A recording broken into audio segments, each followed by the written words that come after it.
may become responsible for the care for one of our loved ones. It could be our parents, our grandparents, an aunt and uncle, or even our siblings. And we need to know what those options are. So in this video, I would like to discuss the 4 main options available and what are those pros and cons for each of those options. Hi, welcome to my channel. I'm Janie, Raising Mom with Janie, and this is my adventure as I deal with my mom who is struggling with Alzheimer's. So let's talk about the pros and the cons of each of these options. And the first thing I think that I really want you to keep in mind is as you explore these options or think about this, think about the person that you are trying to provide care for. How are they? Are they an introvert? Are they an extrovert? Do they like being around people? Do they not like being around people? So my sister also had Alzheimer's as well as she, and they are 2 very different personalities. My aunt never worked outside of the house, ever. I think 6 weeks her entire adult life. She did not like to be around a crowd of people. That was not her thing. My mother, on the other hand, thrives on people, thrives, that stimulates her, that gets her going. And so as you go through these options, please keep that in mind. Like, what would they thrive best in? What atmosphere would they thrive best in? I had a friend who ended up responsible for his father, and his dad was absolutely adamant in no way, shape, or form would he ever be put in any type of assisted living facility. That was just not going to happen. So you have to keep that in mind, and if that's not an option, then what do? Let's talk about home care, where you are the primary caregiver. So number 1 would be you get to spend time with them. You can spend time with them whenever you want. The second thing would be that they know the floor plan. They're familiar with the layout, so they can maneuver around the house, provided that you've made it a safe environment. Number 3 is you are in control of the situation, and you will always treat them with love and respect, or at least I hope that you do, even in those moments when they're trying your patience as much as they can, that you still treat them with love and respect. Number 4, because you're familiar with them, you are immediately aware of any changes in behavior. If their sleeping pattern changes, if their eating habits change, their bathing habits change, then you can explore what's causing these changes and make some adjustments to get them back in sync. Number 5 is the cost. I mean, it's so much cheaper to keep them at home if you are the sole provider. So let's talk about keeping them at home. You're not the sole provider. You hire somebody to come in and assist you. So what are the benefits of that? And what are the pros of that? So number 1 is the burden is taken off of you. So you do get a break as the caregiver. So number 2 is they would provide assistance with those activities of daily life, like showering. You make sure that they go to the restroom and you know, any of those other things that you need to keep them moving up and about, that they're there to help you with that support. Especially if you have someone who's a lot larger than you, having someone else there to help you get them up in the morning or help put them to bed is great. Number 3 is if you have to take them to an appointment, then they can help you get them in the car and out of the car, so they can help with that transportation need, or even, you know, maybe drive and you sit back. So they can provide companionship. That would be number 4, is there's somebody there to provide companionship. And number 5 is that they may know, if they're really trained or they've been in the field for a while, they may know some stimulation games or activities that they can play to help stimulate them and keep them engaged. So that's also beneficial. The third option to explore would be an adult daycare. I honestly didn't even know this existed until I brought my mother over here, and I was still working full time, and so I was trying to see like what would be the best, because I wanted to spend time with her, but I couldn't leave her home by herself because it just wasn't safe. And so let's talk about the 5 pros to having them in adult daycare. So of course the first one would be they're in a safe environment. The second is they provide them with meals and snacks, so you don't have to worry about that. You don't have to worry about them trying to cook on your stove. The third one is they provide them stimulation. Number 4, they get socialization, activities that are planned so they have something to do. They make new friends every time they go. And number 5 is that you still get to spend the evenings with them and the weekends, and so you have that opportunity with them. The fourth option would be a facility, and whether that's privately managed or corporately managed, they're pretty much the same as far as their daily life. So the first pro to having them in a facility is that there's somebody watching them 24/7, managing their care. The second thing is that they help them with their activities of daily life. So they help them with their showers. They make sure they stay clean throughout the day. If they need assistance with eating, they'll help them with that. The third thing is that you can live your normal life. You can go to work if you're still working. You can go on vacations. You can go out to dinner with friends. You can go to church. Do your normal life and still visit them when you want to. Number 4 is they will typically have a physician affiliated with their facility, and so you have access to a physician 24/7 if you choose to sign up with that physician. And number 5 is that a lot of times they have socialization, not a lot of times, they have socialization, stimulation, and activities. A lot of them will have specific therapies that would not be available other than at a facility. Okay, so we have discussed all the pros of the 4 options, so let's talk about the cons of those 4 options. So we're going to start back over at the beginning again. Let's talk about the con of having them at home and you are the sole caregiver. So the first one would be caregiver burnout, and that is really, really high if you do not take care of yourself. Number 2 would be caregiver decline, because you're so busy taking care of your loved one and believing that you are the only one who knows how to take care of them. And there's maybe that little bit of guilt because you're not doing it for them, like you're not taking care of them, that we fail to take care of ourselves, and so our health will decline because of that. I was at a seminar recently, and they said 70% of caregivers who are over the age of 70 taking care of someone they love will pass before their one that they're giving the care to. 70%. Oh my gosh, I almost fell out of my chair with that one. And they said under the age of 70, if you're taking care of a loved one, you have a 35% chance of passing before the one you're taking care of if you do not take care of yourself. So I am stressing, get that me time. Take care of yourself. You are not the only one that knows how to do everything. If people ask, let them help. If they want to help, please let them help. Okay, I'm done with that now. All right, so number 3 would be the feeling of being overwhelmed and stressed and worried because suddenly everything is on your shoulders. You have complete control, and that means that you are not only taking care of them, but you're also doing the laundry, the dishes, the housework, fixing the meals, making the doctor's appointments, paying the bills, all those other things that just suddenly become overwhelming when you're having to do all of that. 4 would be limited social outings, because you don't go out like you used to because you feel guilty leaving them at home.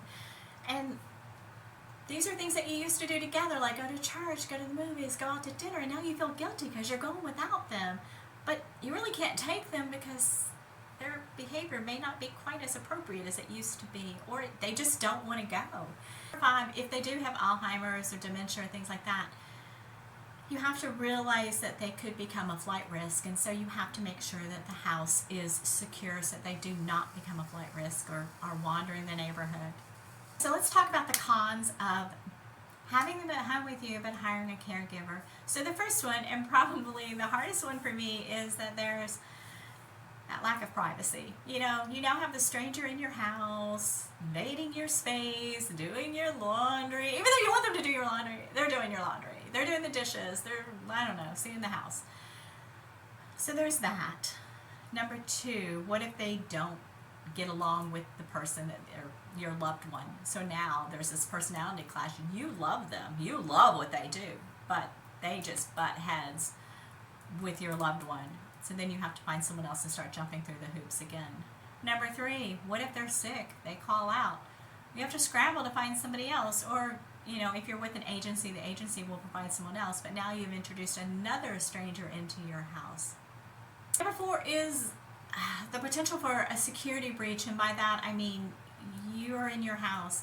There are things, depending on how secure you keep your information, your personal information, like your security number and account numbers and things like that.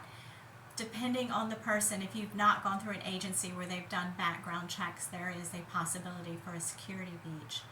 And then number 5, which is probably a biggie, it could be the cost. So depending on how long you want them in your home, how many hours per day are required, how many hours per day you need them, it could get quite expensive at the end of a month.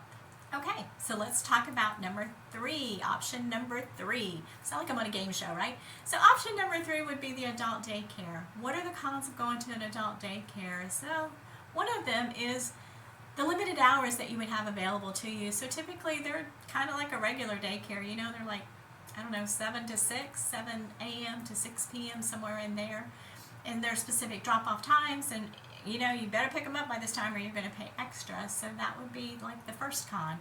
The second one is transportation. Now you are taking them and you have to drop them off, so that means you have to get them up, get them ready, and get them out the door. And again, like toddlers, they may not want to do that. And unlike toddlers where you can pick them up and say you're going, with an adult you really can't do that. Number 3 is you have drop-off angst. So you drop them off, but then you feel bad, and they're like, please don't leave me. Again, like when you used to drop your kids off at the daycare, please don't leave me. But if you walk out the door and then walk around the corner and peek back in, they're having a blast. They don't even know you were there. But for that few minutes, they just make you feel super bad leaving. Number 4 would be making sure that the facility is secure, that all exits have codes so that they can't just wander in and out. And then number 5 would be the cost. Sometimes the cost can get quite expensive at the end of the month, depending on how many days of the week that you put them there. So let's talk about option number 4, the cons of option number 4, which is having them in a facility. Number 1 is the guilt of leaving them behind. You've promised to love and take care of them in sickness and in health, and suddenly it feels like you're just brushing them aside so that you can live your best life, which is absolutely not the truth. You're trying to provide them with the best care in the safest environment possible. Number 2 is you worry that the people that are taking care of your loved one is doing a good job, and then they're not hurting them or harming them, and so that just kind of stays in the back of your mind, especially when you see these horror stories on TV. Those are very minute cases. Yes, they do happen, but it is very minute. And if you are in and out of the facility a lot on an irregular basis, and by that I mean you pop in and out, not at specific times, I bounce in and out all hours of the day and night just to see what's happening. If you do that, trust me, they take care of your loved one. Number 3 is the angst of leaving. You know, some of them, when you leave, they get upset, especially at first. I know when I first moved my mom in a facility, the first month, I literally cried every night I came home because she would say, Janie, please don't leave me, please don't leave me. I don't know anybody here, I'm so scared, please don't leave me. And I would go home and I would cry every night. And I would talk to the director every day, and I would say, I just don't think this is working. I'm going to have to bring her home. I'm going to have to make different arrangements. I can't go through this every night. I had a very high-stress job at that time as well, and I was working, 40-plus hours a week. And so it was just really, really hard for me. And he said, Jane, please calm down. It's not as bad as you think. They have an adjustment period of 4 to 6 weeks. So give her that time to get adjusted and then decide what you want to do. But also, this was a big one for me. Pop in and see your mom when she doesn't know you're there. Before you announce that you're there, just kind of peek around the corner and see what she's doing. And that was the day that I decided, and I found out that my mother was truly, truly a drama queen. I walked in that room. She did not know I was there. I was watching her. And she was at the table, and she was totally involved in the activity. She was laughing. She was cutting up. She was having a blast. And she turned around and saw me when I said, hi, Mumsy. And she immediately had crocodile tears, hand to the forehead, and she said, oh, Jane, thank God you're here. I've been praying for you all day. I've been so scared and missing you so much. And I knew, honestly, that was a bold-faced lie at that point. So number 4 would be the high turnover. So unfortunately, in this type of environment, there is a high turnover. So just when you have the staff trained in what you like, your little quirks and their little quirks, they leave, unfortunately. So just kind of expect that. And number 5 is the cost. Oh my goodness, the cost. Unfortunately, that's a big one. But again, they're in a safe environment where they're thriving. Now we've discussed the pros and the cons of 3 or 4 options. I just want to give you a few questions to ask when you're researching these as you're reaching out to these agencies or facilities. So first of all, when you call an agency, you want to find out if they do background checks on the people that they hire and how extensive is that background check. Because after all, you have this stranger coming into your house, so you want to know what the background checks are that they're doing. What is their What is the cost for the care that they're giving and what do you get for that cost? Is there a minimum number of hours that you are required to hire them per day? Here's a big one. If for some reason your loved one is sick or in the hospital and you do not require that care, are you still required to pay for the caregiver to come because they're scheduled? And if the caregiver calls out, what is the policy, what is the procedure if a caregiver is sick and they call out, how quickly will you have somebody replace that person? Let's talk about questions for an adult daycare. So one of the questions would be, how is the cost structured? Is it per day, per hour? Do they have to be scheduled in advance? Are they set schedules? Like, are all entrances and exits secure? Are they coded so that they do not become a flight risk? Do I have to provide their supplies such as Depends, their snacks, their food, like pack a lunch? Am I expected to provide all of that, or you'll take care of that? So let's talk about questions for a facility. Is the facility secure? Are the exits, every exit secure, including the front door, the back door, the entrance into the memory care section, any exit out? Do they have codes? Are they secure? What are the visiting hours? So this one's the big one for me. And this is also a huge red flag to me. If I cannot get that code to your front door so I can come whenever I want, that's a red flag to me.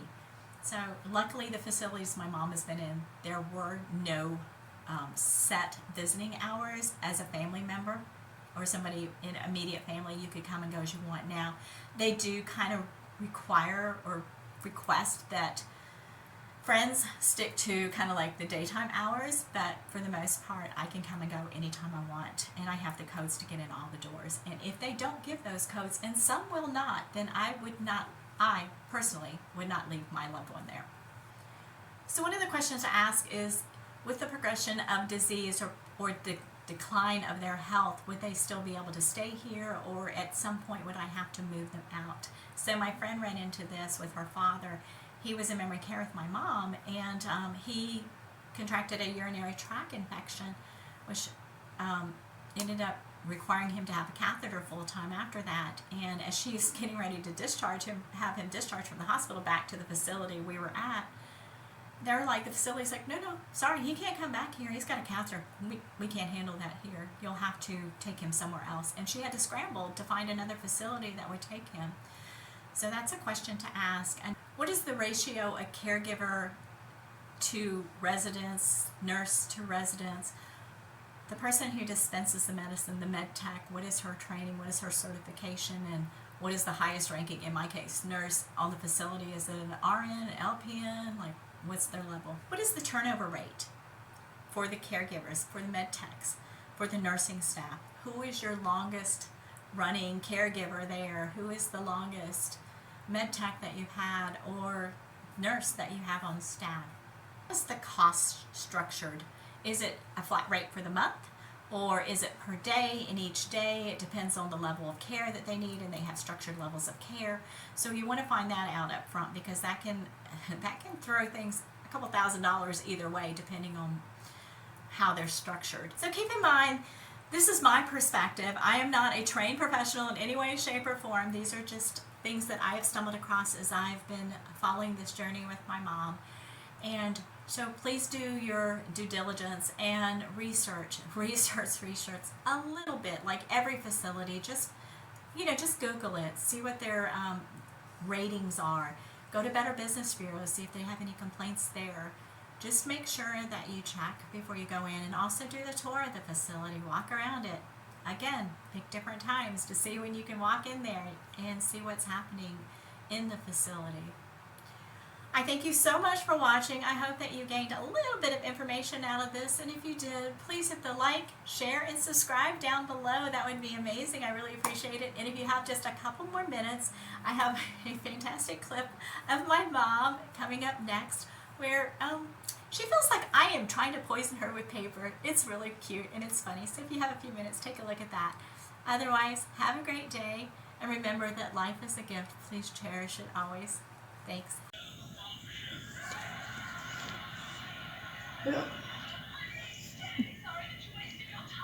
Yeah, right there. Look at that. It's a piece of stupid paper. It's not. It's phyllo. It's a. I just threw a piece at you. It's, Look, it's not paper. look, it's a piece of paper. It's an See all in there. expensive piece of French pastry. It's not paper. Look at that. It's pastry. Oh, God, there's another piece up here. See, creepers. He's feeding me paper. I ain't telling him it was wonderful. My God, Janie. Look at that. Hey, I know, I'm looking. It's pastry, though. it's paper pastry. It's very, very. Look.